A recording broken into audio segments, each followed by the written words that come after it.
আসসালামু আলাইকুম ওয়া রাহমাতুল্লাহি ওয়া বারাকাতুহু। আলহামদুলিল্লাহ ওয়াসসালাতু ওয়াসসালামু আলা রাসূলিল্লাহ ওয়া বা'দ।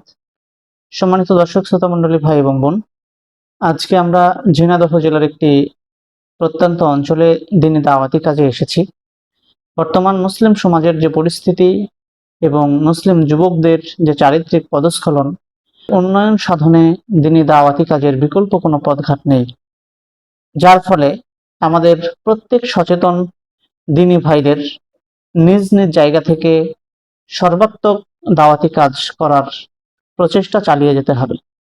কেননা দাওয়াতের মাধ্যমেই মানুষের পরিবর্তন সম্ভব, দ্বীনী সচেতনতা ফিরিয়ে আনা সম্ভব, মানুষকে আল্লাহমুখী করা সম্ভব। রাসূলুল্লাহ সাল্লাল্লাহু আলাইহি ওয়াসাল্লাম দ্বীনী দাওয়াতি কাজের একটি পথ কিয়ামত পর্যন্ত রাসূলুল্লাহ সাল্লাল্লাহু আলাইহি ওয়াসাল্লাম দ্বীনী দাওয়াতি কাজের একটি পথ কিয়ামত পর্যন্ত খোলা রেখে গেছেন। আল্লাহ সুবহানাহু ওয়া তাআলা মুসলিম উম্মাহকে দ্বীনের পথে ফিরিয়ে আনার জন্য একদল ব্যক্তিকে দ্বীনের দাওয়াতি কাজ করার ব্যাপারে আদেশ করেছেন। তাই আমাদের সকলের উচিত আমাদের মুসলিমদের এই পরিস্থিতিকে সচেতন করতে, মুসলিমদের এই পরিস্থিতির উন্নয়ন ঘটাতে স্ব স্থান থেকে দাওয়াতি কাজে লেগে পড়া।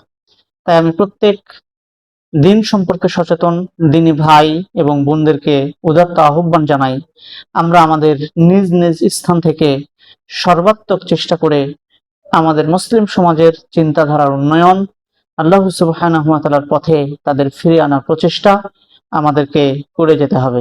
আল্লাহ সুবহানাহু ওয়া তাআলা আমাদের সকলকে তৌফিক দান করুন। আল্লাহুম্মা আমিন। আসসালামু আলাইকুম ওয়া রাহমাতুল্লাহি ওয়া বারাকাতুহু।